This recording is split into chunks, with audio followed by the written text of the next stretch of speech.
Hello everybody, ExoticRealm here, and welcome to PvP tips and tricks. Yeah, so I promised you guys I would do this for 4K, and so yeah, here we are. But yeah, today I'm mainly this tips and tricks is mainly gonna be for rod PvP. However, for the melee, like the sword and melee portion, I'm gonna be using pot clips, just because it's like easier to explain the tactics, I guess. So yeah, I'm going to be using speed to PvP for the sword and melee portion. So yeah, keep in mind I am very bad at speed PvP. I'm just using clips to as examples, you know, for tactics and whatnot. So the first thing in doing good in melee is obviously, you know, click speed. You want to be able to click really fast. Pretty much just click as fast as you can, you know. So yeah, it's not really like too much I can say, but you know, just click really fast.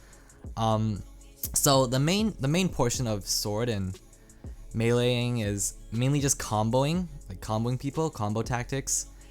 So the majority of the time when you are comboing somebody, aside from, you know, just straight up like straight lining somebody and block hitting, most of the time when you combo somebody, it involves, you know, strafing in conjunction with some sort of sprint reset tactic. So comboing mostly requires strafing as well as using some sprint resets, so that includes W tapping, S tapping, or AD tapping. Alright guys, so I'm here in a single player world right now with one of my alt accounts, and I don't know why it's a Steve, but yeah, pretty much I'm gonna demonstrate what W tapping is in case you guys do not know. So pretty much notice what happens when I first hit challenges. So look at that amount of knockback, okay? So 5 blocks of knockback, okay? Now look what happens when I keep hitting him, but I don't let go of sprint. So you'll see pretty much what happens is the very first hit you get while sprinting will deal the most amount of knockback, and then every hit after that will deal significantly less knockback, as you guys can see. So this is dealing pretty much like no knockback. So pretty much what W tapping is it's resetting your sprint so that you can deal optimal knockback. So if you guys look at the top right corner, you'll see that I have keystrokes on. So watch what happens when I reset my sprint. So I'll sprint, punch, reset, reset, reset, and you see that every hit it's dealing the most amount of knockback, like that. So pretty much that's what W tapping is it's pretty much resetting your sprint, pressing down W again so that you'll deal the optimal knockback every hit. Obviously when you don't W tap, you know, it's not going to deal as much knockback. Like right now it's not doing any knockback, but when I start W tapping it's going to deal a lot more knockback. So it's just going to deal the most amount of knockback per hit. So that's pretty much what W tapping is. It's resetting a sprint. And so this is really helpful because if you can deal more knockback, you know, you'll keep them out of range and you'll be able to get better hits on them. You can also do an S tap, which is, it's kind of harder to explain, but it's pretty much where if you back up a little bit with S, just like a slight second I believe, you'll actually get like this extra hit on them and they won't be in reach to hit you. It's pretty interesting. I'm not really sure how it works. So you know, you just be fighting them, and then if you back up with S, you'll still be able to get an extra hit. And so that's sometimes helpful. AD tapping is pretty much where you'll be pressing W and then you'll press A and D or D and A alternately, and it creates this weird effect. So it's like you kind of take no knockback. I don't really know how to explain it. I do this a lot in build UHC where when I go in, I'll just hold down W and I'll press A and D simultaneously, or not simultaneously, but I'll alternate between A and D. Another one is side W tapping, is where when you go into fight, you'll hold down either A or D and then you'll pretty much just tap W, and it has this, it's kind of like a strafe plus W tap, so it's also kind of effective. I do this a lot in pot PvP, but the main premise behind, you know, getting combos is just being able to strafe really well. If you can get a good circle strafe on them, you don't even have to W tap. If you can get a good circle strafe, they won't be able to touch you. So obviously it's important to occasionally time your hits with block hits because it actually allows you to get better combos. So I do this a lot in pot PvP where I will kind of alternate between block hitting and regular hitting as well as W tapping. I alternate in kind of like this pattern that it's kind of hard to explain, but you kind of have to figure it out for yourself. But if you time your block hits and regular hits correctly, you can actually pull off some really good combos. So that's something to note, but don't just, you know, consistently block hit, because if you consistently block hit, it's not going to it's not going to be helpful at all. It's just going to kind of screw yourself over. So block hitting definitely helps when you time it with regular hits, as well as when you block it, you're going to take less knockback because, you know, you're blocking, and obviously when you're blocking a sword, you're not going to take that much knockback. So next tactic is crit spamming. This is it's one of those tactics that people hate in the community because it's just, I don't know, but it's pretty much where when you're going in to fight somebody, you'll notice that when they hit you, you'll get knocked slightly into the air. At that point, you pretty much just hold down your spacebar, or you can just like spam it real fast. I mean, either way works. For me, I've tried both and it works either way.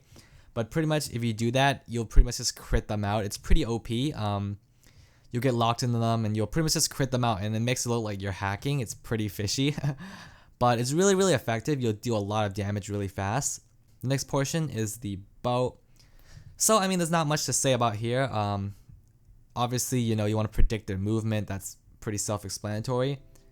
One thing I've noticed is that if you actually punch the ground or the air before you pull back your bow, it'll actually charge a little bit faster. I've noticed that when you punch the ground, it charges slightly faster than when you punch the air. I don't know if it's just me. That's why occasionally in videos you'll see where before I bow, I'll like punch the ground instead of the air, because I just noticed that it like charges a little bit faster. Obviously, I'm not 100% sure, but it seems to charge a little bit faster for me, but you guys can test it out for yourself. Obviously, you can use your bow as a fishing rod if you don't have a rod. Just pull out your bow, shoot them once with like a single pullback charge, and then just go in for a combo.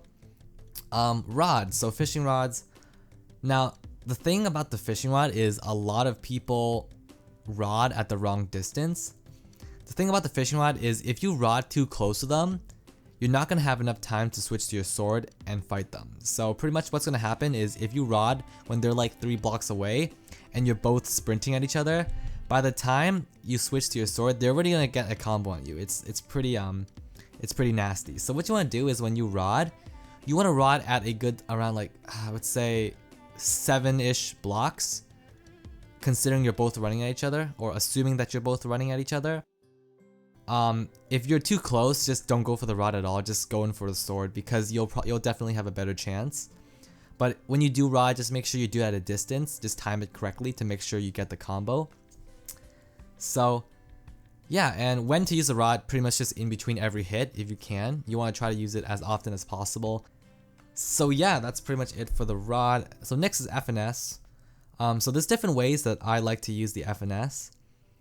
The first obvious way that everybody uses the FNS is the just rushing them. You know, it's like the Huawei FNS, I guess everybody calls it. But pretty much, you know, right before you're going in for an exchange, just FNS them. There's also the mid-exchange FNS, where you'll be fighting them and then you just back off and FNS the ground in front of them.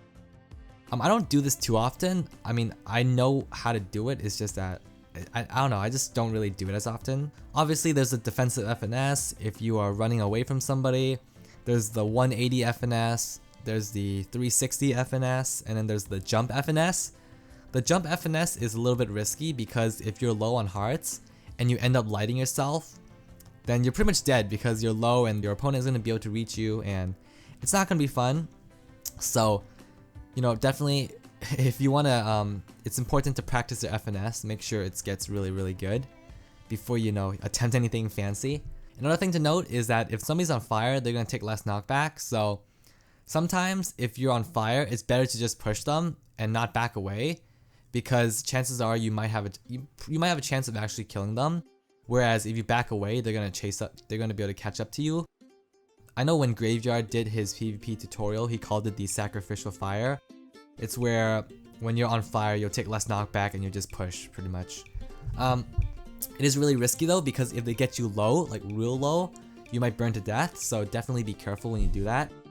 If you have a rod and somebody lights you up, I would just suggest running, unless you know for sure you can take them. But most of the time, it's better to be safe and just you know, run and rod them back. So next thing is Minecraft settings.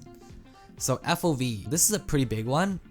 Obviously everybody can do good on high or low FOV. It just depends on which one works for you. What I've noticed is on higher FOVs, I'm better with a bow, but on lower FOVs, I'm better with a sword. So it's just about finding the perfect FOV for you that you can do well on all aspects of PvP. So, you know, definitely don't be afraid to try FOVs. I tried a bunch of FOVs in my time, but definitely, you know, switch it up and see what works for you, as well as sensitivity as well. Sensitivity is actually way more important than people think. You definitely want to find the perfect sensitivity. A good way to know whether sensitivity is good or not, at least in my opinion, is if I have a sensitivity that's too low, I'll notice that sometimes when I strafe or when I try to like circle strafe people or something like that, I notice that I have to move my mouse. Either I'll move it all the way to the end, or I'll move it all the way next to my keyboard and it's stuck and I can't move it anymore. So that means that you need a higher sensitivity. So it's just about finding a good sensitivity where you can get really good circle strafes on them, or not even circle strafes, but just being able to strafe in general, but not having to, you know, move too much of your hand. I mean, there's obviously people who like to like move the mouse all the way across the mouse pad to play, but I mean, at least in my opinion, I like to find a sensitivity that works well, that I can, you know, be able to PvP really well and not have to focus too much on moving my mouse back and forth. So yeah, definitely, as well as with FOVs, try a lot of different sensitivities as well. And you know, other people's sensitivities might not work for you. So for example, if obviously, you know, if I went and used Stimpy's sensitivity, it might not work for me. So it's just about finding what works for you. So next is toggle sprint. Obviously, I'm pretty sure you guys all know what that is, but if you guys don't have toggle sprint, definitely get toggle sprint. Obviously, there's the other things that you can do is, you know, play smart. Just don't rush into a fight that you know you're not gonna win. And this is gonna sound super cheesy, but if you're tired, hungry, and frustrated, obviously you're not gonna do good at PvP. So make sure when you're PvPing at your best. This sounds super cheesy, but just like, you know, just make sure you're in a good shape before you PvP. Like, don't like PvP when you're hungry or thirsty or something, because or tired, because you're just not gonna do well. And yeah, just practice a lot. Practice will lead to experience, and that will lead to better PvPs. So yeah, that pretty much concludes this video. So hope you guys did enjoy. If there's anything I left out, or if you guys have any questions at all, just leave a comment and I'll reply to you guys. But yeah, hopefully I didn't give any wrong information in this video. But aside from that, hopefully you guys learned something. Another thing I want to note is that everything in this video is just information on how to PvP better. But unless you guys, you know, go into an actual PvP situation and practice these techniques and make it so that, you know, you'll find a way that works for you, it's really going to be kind of useless. So for example, like W tapping, all that, sprint resets, I can teach you all about sprint resets, but unless you actually go into a PvP situation and practice sprint resetting and, you know, how you would, you know, initiate these sprint resets, it's all up to you. Everybody PvPs differently, so it's just being able to find your niche, I guess. This sounds really cheesy, but yeah, that's pretty much another thing. So yeah, that's pretty much it for this video. So hope you guys did enjoy. Hope you guys learned something. If you guys did, please be sure to smack that like button. Thank you guys, by the way, for 4,000 subscribers. This is my 4K special. I'm pretty sure I mentioned at the beginning, but it's my 4,000 subscribers special. So yeah, once again, guys, thank you guys all for 4,000 subscribers. And yeah, if you guys made it to the end of this video, comment down below cookies. I just want to see how many people made it to the end. But yeah, that's gonna be it. So thank you guys for watching. Please do leave a like and subscribe if you haven't already, and I will see you guys in the next video. Peace out.